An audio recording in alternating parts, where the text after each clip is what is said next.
recomendación de la evaluación previa se dijo: utilizar el rojo es bueno porque la gente asocia el rojo con Oriente. Entonces, cuando queramos dar una imagen tradicional del Antiguo Oriente, el rojo nos lo va a proporcionar.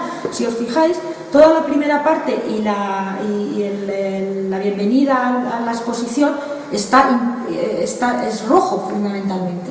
Pero cuando queramos dar otra visión de Oriente completamente distinta y moderna, huyamos del rojo, porque el rojo es el color tradicional de Oriente. Pongamos otro color. Y me dijeron, yo recuerdo, me dijeron, ¿qué color ponemos? Y yo les dije, rosa.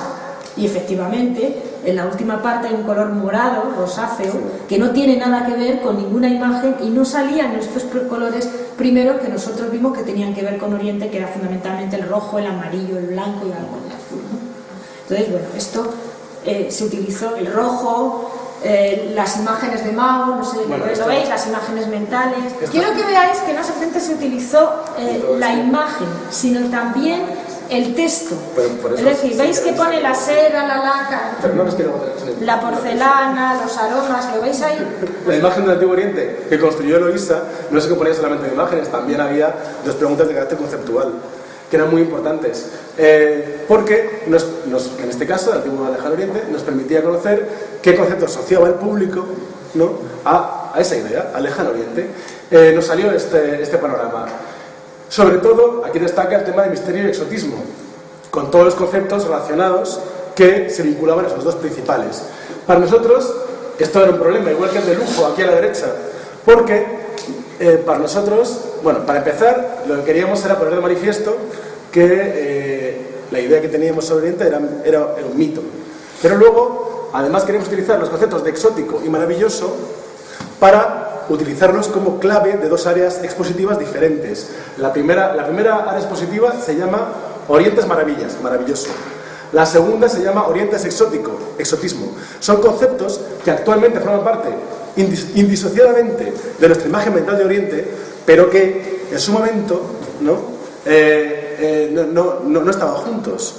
Oriente, nuestra versión actual de Oriente, es una suma de prejuicios que se han ido acumulando a lo largo del tiempo. Pero en la época de Marco Polo, Oriente era maravillas, pero no exótico, y en la siguiente época, en la época renacentista, ya era exótico y también maravilloso. Se iban sumando los conceptos. Claro, nosotros tenemos ahora una noción de Oriente como cosa extraña, donde suman todos estos conceptos que se han ido desarrollando a lo largo de la historia. La misión de la exposición era que el público pudiese disociar esos conceptos. Así que era esencial conocer que el mapa mental del público, ¿no?, Oriente era misterioso y mezclaba un montón de conceptos que necesitábamos disociar en la exposición. ¿Cómo disociarlos? Era lo siguiente que teníamos que hacer. Quizá es importante decir que todas estas palabras que aquí aparecen salen del discurso de los propios entrevistados. Claro, es que es una pregunta abierta. Era una pregunta que nosotros le decíamos a la gente: dígame adjetivos que tienen que ver con el antiguo Lejano Oriente. Y la gente decía lo que le parecía y luego hacíamos un análisis de contenido. Es decir, todas estas palabras salían de la propia mente de los entrevistados. Esto es lo que la gente tenía en la cabeza cuando se le elicitaba esta imagen del antiguo Lejano Oriente. Bueno, igual luego otro problema que teníamos era el de lujo, pero bueno, en fin, porque también queríamos ser lujo y nos salía un porcentaje mínimo. Sí. Con lo cual la gente salía que no identificaba los objetos orientales con el lujo, con lo cual teníamos que incidir mucho en el tema del lujo en la tercera área. Fijaros que es donde queremos decir que Oriente es lujo. Que también sale ahí lo del tema de la religión y las imágenes japonesas, que coincide el interés coincide lo verbal con la imagen mental que hemos visto antes, ¿no? Los intereses, sí. Bueno, y también preguntábamos por el Oriente actual. Fijaros que distinto es el Oriente actual para el público del Oriente del Lejano Oriente. Esto es uno de los primeros descubrimientos importantes que hicimos. Para la gente el Oriente actual no tiene nada que ver. Fijaros que solamente para el 12% sigue conservando esa idea del misterio y el exotismo, pero que solamente para un 12%, porque el resto es progreso tecnológico fundamentalmente y luego aspectos muy negativos relacionados con el Oriente actual. Mucha gente, caos, amenaza, problemas de globalización, es decir, todo esto salía en la mente del público cuando pensaba en la imagen actual. Fijaros que uno de los objetivos de la exposición era cambiar la imagen a positivo, entonces esto fue algo muy importante porque, como vais a ver esta tarde, en la sumativa, esto es como para hacer boca, ¿no? Pues esto cambió como consecuencia de la exposición. Y vais a ver qué cambio tan radical hubo en la mente de... En este caso ya veis que lo verde nos venía bien, porque coincidía con la perspectiva que queríamos dar. Y que lo rojo es lo que tenemos que cambiar. Ajá. Bueno, una de las primeras utilidades que tuvimos de esta pregunta, fijaros qué curioso, es que se pensó, el equipo pensó que era importante recibir al visitante, bueno, porque había también otras recomendaciones en relación con la previa, de enmarcar bien la exposición, que lo que se esperaba. Entonces, era importante recibir al visitante diciéndole: sabemos lo que está en tu mente, sabemos lo que tú piensas de Oriente, pero a partir de aquí vamos a contarte otra cosa y vamos a cambiar un poco lo que es Oriente. Entonces, el sabemos qué piensa de Oriente era esta primera parte de la exposición que habéis visitado.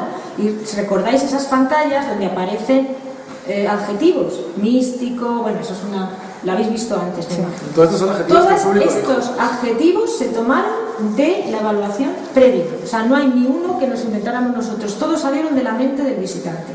Todos estos adjetivos estaban en la mente del visitante. Los adjetivos que utilizamos para recibir al visitante provenían de su propia forma de ver Oriente. Entonces, era una forma de enganchar al público con la exposición, porque aquel que venía a ver la exposición decía: bueno, es verdad, esto es lo que yo pienso. Se reconocía, pero es que además, esto es una función, pero la segunda función que tenía toda la área introductoria era empezar a organizar todos esos conceptos, toda la visión, toda esta imagen mental que el público tiene sobre Oriente, según la cual, como hemos visto, según la cual, como hemos visto, Oriente es algo fascinante, pero mistificado, ¿no? Con todos estos conceptos de exótico, maravilloso, pero todo junto, ¿no?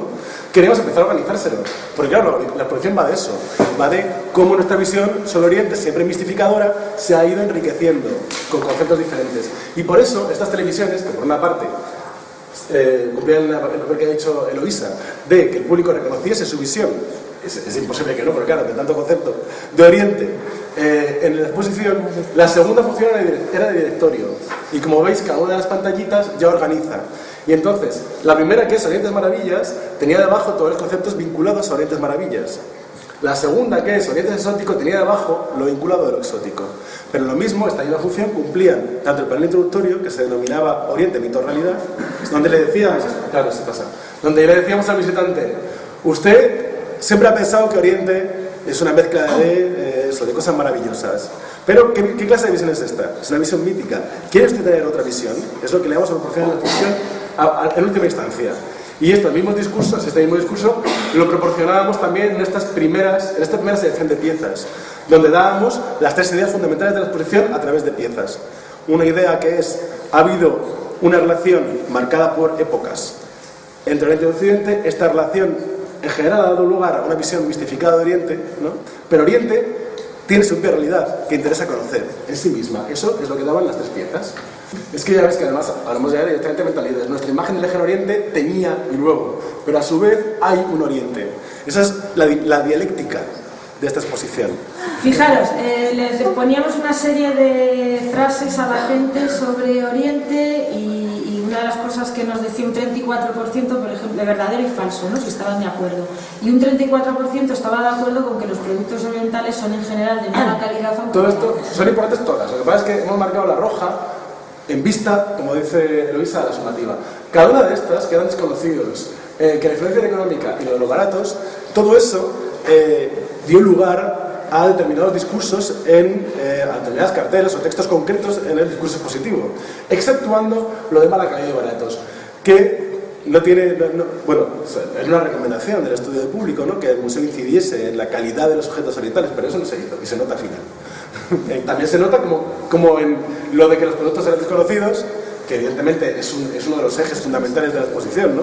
Que Occidente siempre ha conocido los objetos orientales. Bueno, es muy curioso porque... Pues eso también se incide y eso sí que cambia. Eran una serie de frases que no hemos puesto aquí todas, que luego lo veremos en la sumativa, y se volvió a preguntar después de ver la exposición. Y es curioso porque ya veremos que en aquellos que inciden más la exposición hay un mayor cambio. Claro. Mientras que hay una relación muy directa, Sí, sí. No hay práctica. Y en este que no se incidía es que no hay cambio. Lo cual significa también que la evaluación estaba bien hecha, es decir, iba exactamente a la forma de preguntar lo que... Ya habéis visto lo que os contaba antes de la necesidad de diferenciar dentro de la imagen mental de Oriente, estaban todos los conceptos que íbamos a utilizar para articular la exposición juntos en la mente del visitante. Así que teníamos que disociar esos conceptos. Por eso la literación, exóticos, exóticos, mercancías exóticas, todo es exótico en la parte de exótico. Queríamos que el visitante identificase un concepto con un momento de nuestra relación con Oriente. Y por eso en la parte de maravillas, veréis que está muy reiterado de maravillas, en lo de exótico está muy reiterado de exótico porque es la clave que debía permitir al visitante identificar conceptualmente cada una de nuestras fases de relación con Oriente con el elemento que en su momento, ¿no? Con el concepto que en su momento utilizaban los europeos para referirse a Oriente. Eso también rodeó la previa, la idea de la necesidad de disociar conceptos. Bueno, aquí tenemos algunas de las ideas previas que intentamos averiguar y como veis ahí, fijaros, dice, hay algo que nos llamó muchísimo la atención. Dice, España ha tenido hasta ahora poca relación con Oriente. Casi el 70% del público que preguntamos estaba de acuerdo con esta frase. Lo cual nos llamó mucho la atención porque uno de los ejes fundamentales, un tema importante era la relación con Filipinas, de España. Hombre, es que estamos hablando, vamos a ver que es verdad que era de Oriente con Occidente, pero es que en realidad estamos hablando de las relaciones de España con Oriente. Y claro, si resulta que la gente piensa que España no tiene ninguna relación con Oriente, teníamos que cambiar esa idea previa. Metimos otra pregunta concreta que decía, ¿cree usted que las Islas Filipinas han tenido relación con Occidente a lo largo de la historia? Y si es así, ¿con qué país? Y fijaros que ya diciéndole todo esto, el 66% decía que con España, pero teníamos un 21% que nos decía con Estados Unidos, un 17% que no sabía, y además era muy curioso porque esta pregunta, la respuesta a esta pregunta estaba muy relacionada con el nivel de estudios y la edad, es decir, la gente de menor nivel de estudios y más joven sabía menos conocimiento, tenía menos conocimiento sobre la relación de España con las Islas Filipinas. La gente más mayor y con más nivel de estudio, por supuesto, tenía más. Entonces esto fue algo que nos interesó mucho y esto hizo que una parte de la exposición se dedicara específicamente a esto. Cambió muchísimo todo ese área. Bueno, la presencia de Oriente en la vida cotidiana nos interesó mucho. ¿Por qué? Porque la última parte de la exposición queríamos mostrar eso. Entonces queríamos ver previamente de lo que queremos aportar a la sociedad en relación con Oriente. Queremos aportar ese cambio en la concepción de Oriente. ¿En qué medida quería la gente que formaba parte de su vida cotidiana Oriente? Entonces, esto era una pregunta muy curiosa, porque había una pregunta general. Le decía, ¿en qué medida cree usted que Oriente está presente en su vida cotidiana? Y la gente te decía, bueno, pues como veis, el 20% bastante, un 54,9% poco, nada el 16% y mucho solo el 6,3%. Y a continuación le hacíamos una serie de preguntas. A ver, dígame con qué frecuencia compra usted productos orientales, dígame si va a restaurantes orientales, dígame si lee libros o no ha leído alguna vez sobre Oriente, si va al cine. Y cuando terminabas toda esta ristra de preguntas, los entrevistadores nos decían, es curioso porque la gente luego nos dice, oye, pues entonces creo que me he equivocado, ¿eh? La gente se daba cuenta que tenía relación con Oriente cuando le preguntabas todo esto, porque de entrada no era consciente de esa relación. De hecho, en relación con ese cuadradito que tenéis ahí, que era uno de los objetivos de la exposición, se recomendó, a partir de la previa, poner énfasis en estas relaciones, en la presencia en la vida cotidiana, porque evidentemente la gente no era consciente de la presencia que tenía en la vida cotidiana. Claro, y para eso con eso se diseñó toda la última parte. Claro, aquí fue muy importante porque no sabíamos que queríamos hacer esta quinta área. Sabíamos que la exposición tenía que tener una conclusión. La conclusión de Oriente puede aportarte cosas, pero no sabíamos cómo contar. Y por eso Eloisa hizo esta serie de preguntas, ¿no? Para saber hasta qué punto la gente pensaba que Oriente estaba presente en su vida, para saber en qué medida efectivamente lo estaba o no lo estaba, ¿no? Y para ver si había la gente reflexionado sobre lo que Oriente podía aportar. Y eso es... Estas preguntas fueron las que nos permitieron identificar las temáticas de las diferentes televisioncitas. En cada televisión lo que hacíamos era plasmar en qué aspectos Oriente se está mezclando con nuestra vida en la actualidad, para que la gente se diera cuenta de que esa mezcla existía y además que se diera cuenta de que era buena, ¿no? Para que dejaran de pensar en términos míticos sobre Oriente. Oriente está entre nosotros de verdad. Y la investigación de Eloisa nos permitió saber cómo manifestar eso al público.